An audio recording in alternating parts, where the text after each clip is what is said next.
Mbote papa. Mbote papa na moi. Okoki ko se présenter nano ozana no esala nini awa. Ok, kombo na ngai Félix Ngoi naza kombata ya IDPS. Toyawa puisque toza na milulu ya congrès na biso oyo bandaki banda mokolo alobi tina lelo. Et après congrès toyebi ke toza pe na fête ya mokonzi na biso oyo auti kosila kobima na kombo ya Félix Tshisekedi. Omona yo. Mais est-ce que ozomona te que papa Kufi mwana remplacer? Omona te ce sont besoin continuer na IDPS au créer ba anomalie. Et koki ko créer ata mukete. Tala nano na ba église place oyo bako koloba ke no tata akufi to lukata mobateli mususu oyo akoko zonga papa me bazozwa mwana zongi tata mobulu e kotite kasi kaka wana parti na biso mobulu ekoko kota pona nini yango wana na yebisho ke mobulu ekoko kota ta mukete ndeko na ngai.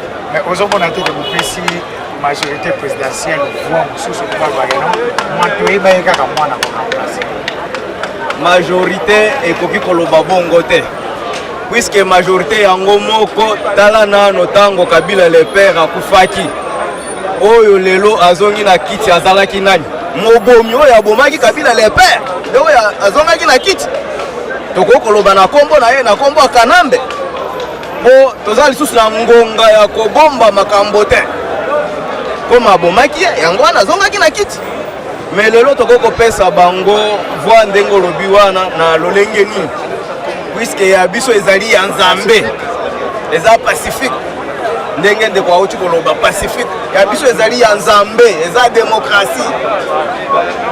démocratie esalami bino nyonso na miso na bino bapanzi sango bozalaki wana na 4 candidats oyo bapesaki bilongi na bango bavote omoni muto oyo abimi mais bakokoloba ndenge nini mwa ya koloba lisusu ezali te puisque ya biso ezali ya nzambe. Je pense que l'opposition va se mettre à pour ça. Dans l'année sondage, mon RFI va venir à Moscou. Normalement, place au bâtiment Félix, c'est le fameux de Moscou. Est-ce que le mariage avec Moscou est possible? Na koyebisa oyo ya yamboke Moïse Katumbi aza mutu ya IDPS.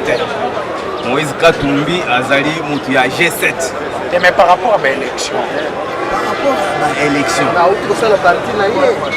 sali plateforme na ye mais na lolenge asali plateforme na ye azali allié kaka ya IDPS toboyo yango te tango akoya na ngonga tango ekokoka boyokani ekozala bakobimisela biso bobele candidat moko et lobami te ke comme Moïse Katumbi apesi candidature na ye na présidence na plateforme na bango ke biso awa na IDPS moto akopesa te nayebi ke ndoi na ngai Félix azali candidat na biso même tina présidence ndoi na okote la ye na papa ola na kote li papa na ngai après ça combattant à Bosco tout monde na tout na côté élection olobi ke non Félix Tshisekedi des présidents et des pays.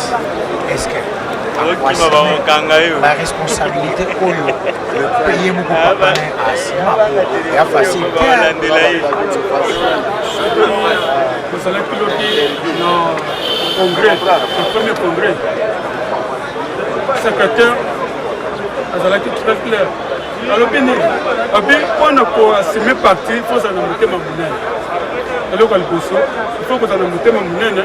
Kozana komikiti ça oyoka pe ba combattant ndenge baza kosenga c'est ça ndenge IDPS etambola kongo bango bazali ba consulter biso nde na IDPS ne tozali ba cause osheni tozokana la sana tokani na bibia bango baza ba consulter biso nde ba combattant na ba cause c'est que mutu nyonso to ko ete akamba biso il faut ayoka pe biso ba combattant wana nde tokeleti na suka ba chaki marche Félix Tshisekedi a voyagé à Tambola na minute. C'est au contraire avec son père. Mais papa ne se marche à l'autre. Mais depuis que Félix Tshisekedi, quand moi président pour l'ensemble, il y a rassemblement, il y a rassemblement. Mais à Yémoura le marche, il y a absent dans le. Mais les pères à l'autre qui étaient dans le. est-ce que akokoka butumba wana akokita na nzela po déjà aloba marche ye moko akita te na nzela est-ce que yaki ondenge motie président idps encore otambola na bakoma esi napesa déjà réponse nabi ke affaire na motema monene abanda koparticipe na makambo nyonso to tokana kosalema atake marche pacifique likambo songolo ifo yasala wana impossible. Mbote papa mbote na Congo te déploraki jeune azwi bon rien n'avance eloko moko avance bino moko bakombata idps kolelaki jeune wana azoboma ezosenga fo papa na 2011 papa Tshisekedi apostile bamago ekoti papa Tshisekedi apretaki serment parce que oseka plena mpona nini boyaki contacte na jeune mais lelo bino moko na idps bosali kaka même système oyo mpe esalemaki pouvoir eza en place est-ce que jeune ekola Félix Tshisekedi apromettre boapasimiki responsabilité ya idps oui Félix akolanda makolo ya papa na ye Félix papa na ye amonisaki ya banzela ebele Félix aza na expérience kabila eloko moko apromettre programme na ye ya gouvernement na ye il a échoué dans tout le plan Félix ndenge papa na ye atangisaki ndenge amonaki ndenge papa na ye asalaki nzela na ye atrasaki nzela na ye je crois que Félix akolandaka nzela malamu ya kofaire avancer l'idps ya kofaire avancer le peuple congolais vers le développement. Alors papa omoni secrétaire azalaki na Jean-Marc azalaki mpe wana ya posi lelo mpe baspionnaire maki bapapa bazala po papa bosalaki choix peut-être ya bapapa moko bazwa identité papa Tshisekedi kie pourquoi kaka choix ya Félix Tshisekedi? Merci. Parce que Félix, tozwaki Félix mpona ye tomonaki makambo esalaki na kati ya rassemblement baponaki ye na kati ya rassemblement azali président ya rassemblement biso lisusu tomoni ke moto oyo akoki kolanda nzela oyo papa na ye atikaki kaka Félix topesa ye confiance totala ndenge ya kosala parce que la voix du peuple c'est la voix du peuple ndenge ya kosala soki tomoni il y a des erreurs qui viendront après la semaine prochaine mais pour le moment tomoni vraiment que aza na éthique tomoni vraiment que azali na makanisi ya malamu ya kotambwisa parti yango na biso toyaki topesa ye chance lokola papa na ye atikaki lokola papa na ye amonisaki ye banzela ya malamu ya kosala parti mpe papa na ye alobaki ke batundaki ye eske yo wana okoyi lokolo lelo soki yo okufi parti na yo ekozala na maboko ya nani ya mwana na yo obe ya moto mosusu est-ce qu'il a répondu? Il a répondu que Esaïe Fanangaïta, c'est le peuple qui va décider. C'est pas ça. Voilà, c'est le peuple qui décide. Comme le peuple a décidé aujourd'hui pour Félix, tout peut ça échéance. Comme nous sommes aujourd'hui, ce sont eux qui ont pris dans le Chiba. À Kéina, dans les gars. Tout ça, le rassemblement bis. Est-ce qu'il y a un rassemblement bis? Mais le local, on est encore le week-end. Le Chiba là, on a IDPS, on a Baja, on a fait que on est encore à Sanabino. Oui, parce qu'il est là pour trancher. S'il travaille pour le pays, il doit avoir maintenant la conscience, la vérité. Aujourd'hui, parce qu'il y a beaucoup d'IDPS. Ils ont mal IDPS Chiba, IDPS Kibas, IDPS Moubaki, IDPS de Tshisekedi. Il y a à partir de l'os, mais à partir d'aujourd'hui, il y a quelqu'un sur l'IDPS de l'élection, c'est l'IDPS de Tshisekedi. Il y a un échoué, on a plein d'amango, on va tenir la catégorie. Aujourd'hui, si peut-être, bon pas si, mais aujourd'hui vous avez élu comme Félix Tshisekedi président de l'IDPS. Est-ce que vous les combattants, parce qu'il y a un combattant qui vient de dire ici que non, c'est pas Félix Tshisekedi qui décide, c'est les combattants qui vont commencer à décider. Et Félix Tshisekedi, selon la philosophie de l'IDPS, selon Etienne Tshisekedi, pas son âme. Si vous avez des Chibala, tout Valentin Mouga qui va Karamika na Combo wana ya IDPS, bino ba combattant, la réaction na bino ezali. Biso réaction na biso ba combattant tous en statut. statut na biso ezali ndenge statut ndenge ezoloba ndenge liboso awa lokola ci bakangami na UDPS. Je crois que les autorités vont prendre leurs dispositions. L'autorité n'est pas besoin de décision. Ah, donc vous croyez toujours à l'autorité du président Kaskia? J'ai dit c'est ce que vous croyez toujours au pouvoir du président Kabila. Il est là mieux placé pour trancher tout ensemble. Non. Moi, je ne crois pas Kabila. Parce que Kabila n'a pas demandé aujourd'hui. Ce qu'on a montré au Kata, on a tout dit. Les leçons qui peuvent nous dire là. Now, à la tête de Baki, Bakamika n'a pas IDPS. Bino va combattre IDPS. Marqué pour un statut. Quelles sont les précautions pour jouer pour la bâtisse à Congo? L'État, la justice. Pourquoi quand la justice à Kabila? Non, ce n'est pas Kabila qui est la justice. La justice, c'est pour le pays. Kabila aussi, on peut l'arrêter. Mais s'il fait des gaffes, on peut l'arrêter. La justice, c'est pour le pays. Alors, la justice est pour trancher le problème du pays. Alors, nous allons maintenant. Tofu la Kabila, ou bien Tofu la Tibala, Tofu Moubake, devant la justice ou bien devant la Cour suprême. Je suis papa. Papa, j'ai une question avant que nous puissions arriver d'abord dans la vérité. Est-ce qu'il y a la justice? Est-ce que justice c'est ça dans mon rapport? Il n'y a pas de justice. La justice est vainqueur. C'est-à-dire que nous avons gagné la justice. Skoyo, Lelo, IDPS, Chimaliza. La Moubake peut être en Bino, au moins, pour reconnaître que IDPS qui va. Parce que les deux autres là, ceux qui vont continuer à Lelo, parce que vous pouvez lire le président. Mais si vous continuez à en dépit de tout, vous avez un statut. Qu'est-ce que vous pensez à faire par rapport à tous ces anciens ou trahir vous pensez que ce là mais je rappelle la zone c'est lié à MPR. Il y avait combien d'MPR? MPR et ça vivant le lot. Et la zone c'est un MPR. Il y avait MPR, il y a Maman Onani, Josué Mbombo. Il y avait MPR, il y a Nani, il y a Mfungao. Ça existe. Et qu'on disparaître il y a un moment. Parce que c'est la base. Les problèmes qui se posent dans la partie politique, il faut avoir une base. Ce que c'est la base, c'est la mort politique. Les problèmes qui se posent, il y a base. Est-ce que c'est la base? Je pense que pour ça, papa, militer vraiment trop la partie OS. Parce que quand je vous vois comme ça, debout, c'est vraiment une association de développement. Tant que combattant pour l'OS. Parce que tout le monde qui est beaucoup de peuple, de militants, il y a des personnes qui ont fait ce est-ce que à propos de il y a Tata? Le combo est Isaïe Moboté. Il faut bien accompagner. Il y a la direction. Lui seul ne peut pas arriver là où le peuple l'attend. Il faut bien aider et accompagner. Ce n'est pas lui-même qui va travailler, nous allons l'accompagner pour atteindre l'objectif là. C'est-à-dire atteindre l'objectif là, c'est-à-dire que l'IDPS dirige ce pays un jour pour que tout soit projet de société d'addition, pour que ça ne soit pas peuple pour peuple. Merci beaucoup. Papa Nanaï.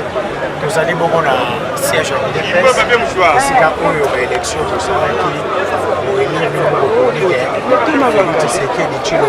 à diriger la partie. C'est là qu'il y a une élection, malgré l'élection douteuse, mais vous avez quand même hier, à l'élection. En tant que combattant, il est possible de trop. Kabunda trahi, nani ona kebo, kuna yo, un sentiment de ça. Non, sentiment, ils ont un sentiment de joie.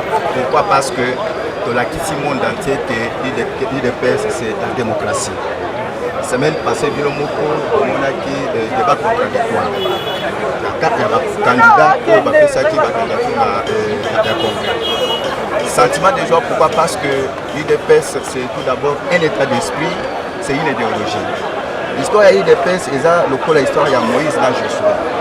Les lots ont reçu pourquoi? Parce que Moïse, il y a l'IDPS à Salakinzela, a même Josué, a commis la journée à la Kissi Josué, à l'Odi, kala te police lelo tosepeli parce que toza na Moïse na Congo ya Félix Tshisekedi balakisi ye lobi tozotraverse Jourdain tozokatisa na terre promise opo tozwa miel na c'est ça ça va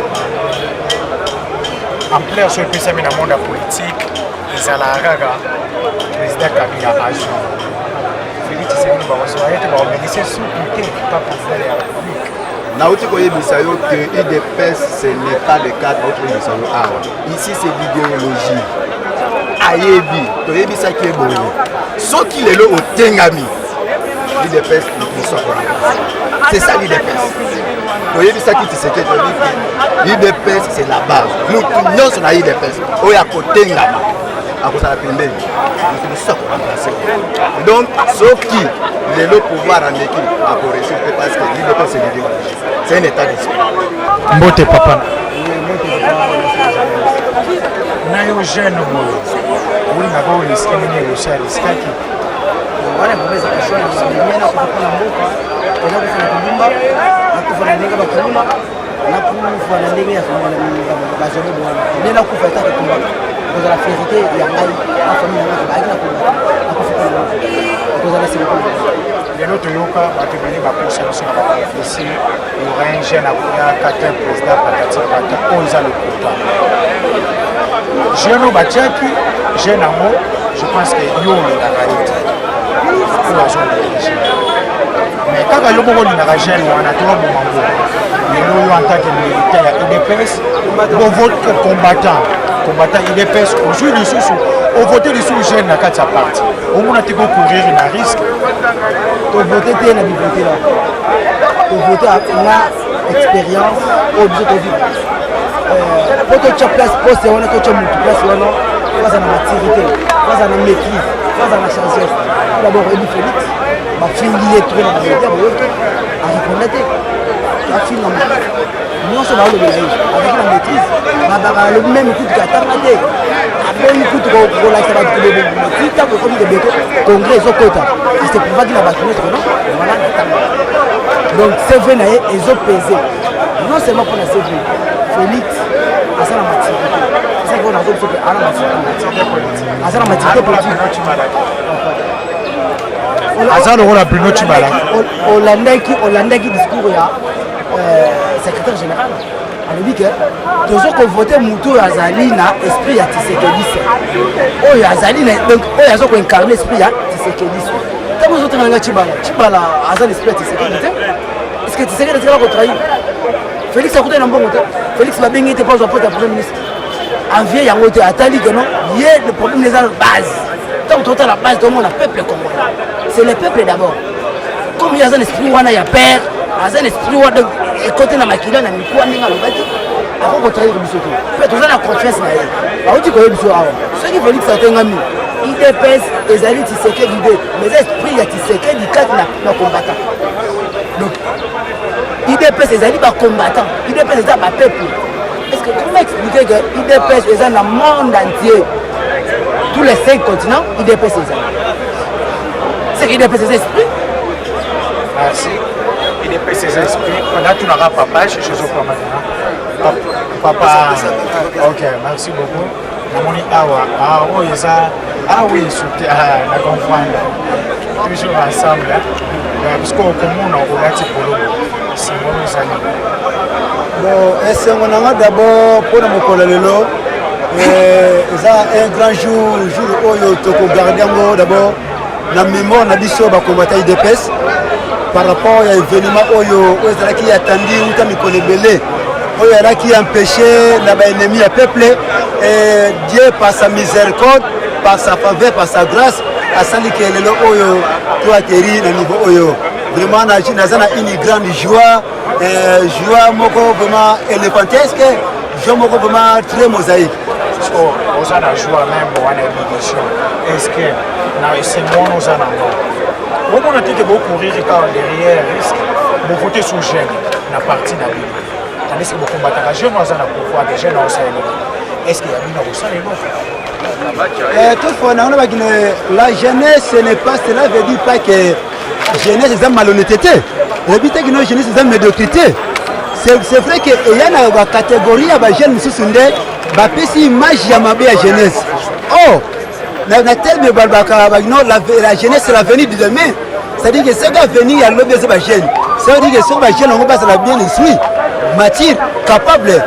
Mais jeunesse, jeune, voter non par complaisance, non par sentiment, non par corruption, non par mais que voter, c'est par conviction, par dynamisme et par conscience. Merci beaucoup.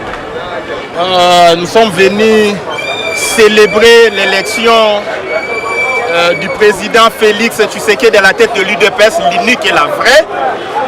Cette élection a eu lieu hier à 2h du matin pour déjouer les complots de l'État contre le peuple. L'État Moïni avait déjà planifié les désordres aujourd'hui. Ils avaient fait multiplier les macarons des délégués pour venir perturber l'ordre aujourd'hui. Et par doctrine d'anticipation politique, le président Tshisekedi a anticipé hier, il a été élu à 2h et aujourd'hui je vais porter les soutiens de Franck Diongo à l'élection de Félix Tshisekedi. Donc Franck Diongo soutient l'élection du président Félix Tshisekedi pour continuer la lutte de Papa Etienne Tshisekedi Wamulumba. Le président Tshisekedi qui est élu ne remplace pas Papa Tshisekedi. Il a succédé à lui, puisque Papa Tshisekedi n'est pas remplaçable. On ne remplace pas un héros. Un héros, on continue sa lutte. Mandela n'a pas été remplacé en Afrique du Sud. Tshisekedi est comme Mandela. Tshisekedi est comme Charles de Gaulle en France. Tshisekedi est comme Mao Tse-tung en Chine. Tshisekedi est comme George Washington aux États-Unis. Tshisekedi est comme Churchill en Angleterre. Tshisekedi est comme Gandhi en Inde. Bref, le président Félix Tshisekedi, c'est l'unique président de l'UDPS qui va garder, allumer les flambeaux de la résistance. Nous allons résister jusqu'à la chute de M. Kabila. Hier, j'ai décrété les obsèques du régime de M. Kabila. Aujourd'hui, nous allons l'enterrer. Comme Kabila a boyi, Papa Tshisekedi va kundaye, toko kunda d'abord régime ya Kabila pour faciliter enterrement à Papa Tshisekedi. En tant que des alliés de l'UDPS, aujourd'hui on parle de l'UDPS, vous en tant qu'alliés de l'UDPS, qu'est-ce que vous pouvez conseiller par rapport à tous ces gens qui veulent ici participer les noms de l'UDPS? Il n'existe pas deux UDPS. Il n'y en a pas trois. Il y a seulement une seule UDPS. UDPS dirigée par Félix Tshisekedi. Les Tchibala sont les débauchés politiques, sont les vendus politiques. Ils seront pendus par les tribunaux de l'histoire. Merci beaucoup. Bonjour, Daniel Tsafou, combattant à peuple, combattant à IDPS pour le moment et non pour le bon. Et ça pour le moment, bien ça la il faut préciser, vous êtes journaliste. Daniel Tsafou est journaliste. C'est mon job. Je suis un communicateur de la majorité comme Moussala. Maman la banane ke Moussala n'est zarani, communicateur de la majorité. En d'autres termes, un tox, Gaza journaliste. Mais tout en étant journaliste, j'ai compris dans la dimension épistémologique qu'il y a une pensée politique dans ce pays. Et cette pensée politique-là, c'est Tshisekedi. J'ai compris. Et cette pensée politique-là peut changer le Congo si nous passons de la théorie à la praxis. Tshisekedi a oloba et que ça na moment moko pouvoir de kozala na balabala. Bozala organiser, bozala mayele. Tant que ça na balabala bon récupérer ngo. Jeune que j'étais, j'entendais ce discours. Mais aujourd'hui, pouvoir les arts. Il y a la balabala, tu as la limite. Non, c'est là ça, tu vois, qui journalisme on dirait. Maintenant, là, le pouvoir est dans la rue. Le pouvoir est dans la rue. Ceux qui nous dirigent n'ont pas un mandat officiel, comme on le dit en droit. Ils n'ont pas le mandat officiel. Le pouvoir est dans la rue. Je crains. Il na théologie dans le bagage prophète. Non, non, non. Je reste scientifique. Je reste dans la pensée politique. Ce qui se fait aujourd'hui, c'est une fierté nationale. L'IDPS a des précédents et des antécédents historiques. L'IDPS a des repères historiques. L'IDPS a des martyrs. C'est une fierté nationale aujourd'hui. Enfin, le Congo peut se prévaloir. J'ai un parti qui lutte. L'IDPS c'est une référence de la résistance. Là où on a laissé les combats, par Kimbangu, l'IDPS récupère ce combat. C'est ça l'esprit des pères fondateurs de l'IDPS. La résistance. Pour que l'IDPS arrive à installer l'état de droit et la démocratie, qui est son idéal, il doit commencer d'abord à conquérir les pouvoirs. Et nous allons les conquérir. Donc Daniel Safou est avant tout journaliste, mais qui a cru à la pensée de Tshisekedi. Vous comprenez? Oui, je comprends, mais Daniel Safou par rapport... Donc je te demande pas de me simuler Tshisekediste. Je te donne pas le conseil. Daniel Safou là maintenant...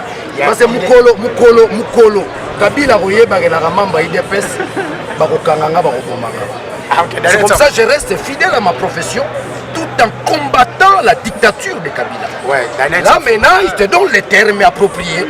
En tant que journaliste engagé dans les combats, proche de l'opposition authentique, pas celle de Olengankoy et de Tchibala.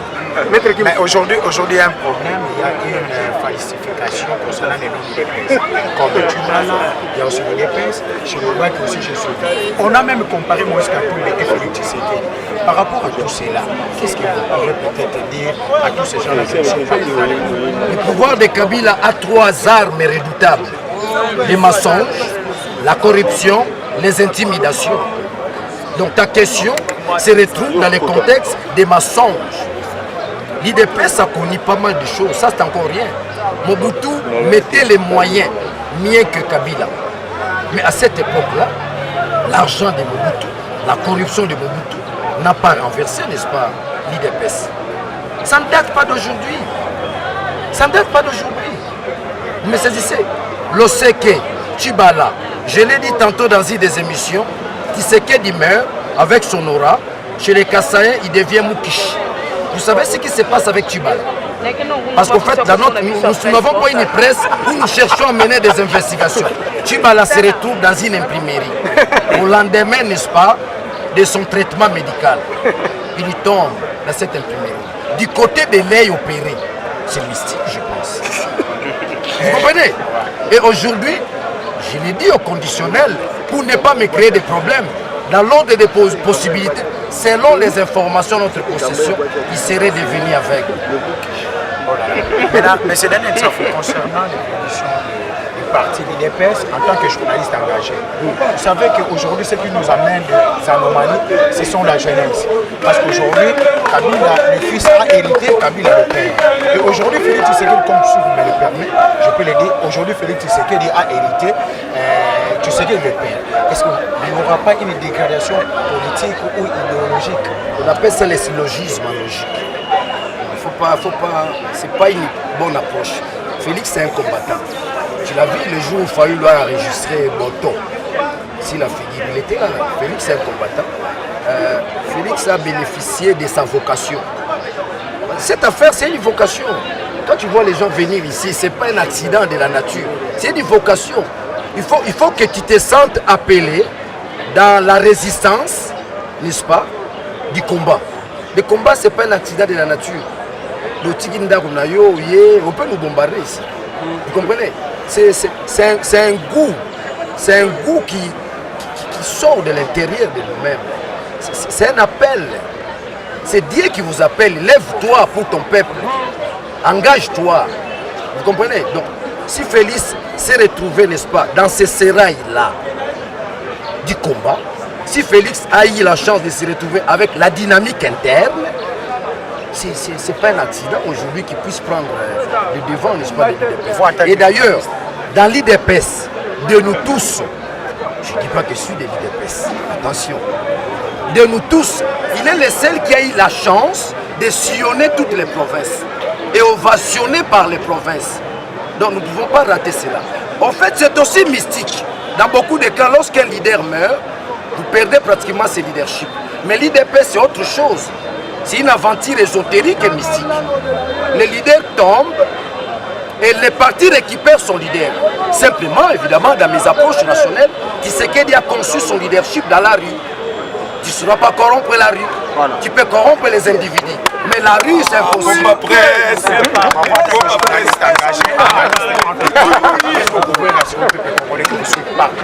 Ce qu'on peut rassurer au peuple congolais, nous devons identifier les problèmes. Il est temps.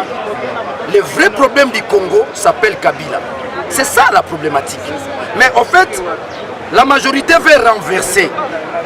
Ils veulent nous faire passer de la problématique à la problématologie. Là, on devrait, n'est-ce pas, chercher à trouver des solutions. On commence à étudier les problèmes. C'est ça qu'on appelle la problématologie. Donc, nous devons ramener Kabila au centre du problème, pendant que lui, au niveau de la problématologie, nous, on doit les ramener au niveau de la problématique. J'entends par la problématique le vrai problème du pays, dans l'ordre épistémologique. Je regrette que l'intellectuel congolais refuse de participer dans ces combats de manière honnête et objective. Le problème du Congo s'appelle Kabila. Et comment résoudre ces problèmes? Au niveau du comment, c'est son départ. Et l'IDP, c'est une machine. L'une des raisons que je suis là. L'IDP, c'est une machine qui en a l'expérience. Comment faire partie des dictateurs. Il en a fait dans son passé. N'oublie pas, Mobutu était affaibli ici à Kinshasa. Donc l'AFDEL et ses Kadogo n'ont pas combattu. Ils ont trouvé les repas sur les plateaux. Vous comprenez?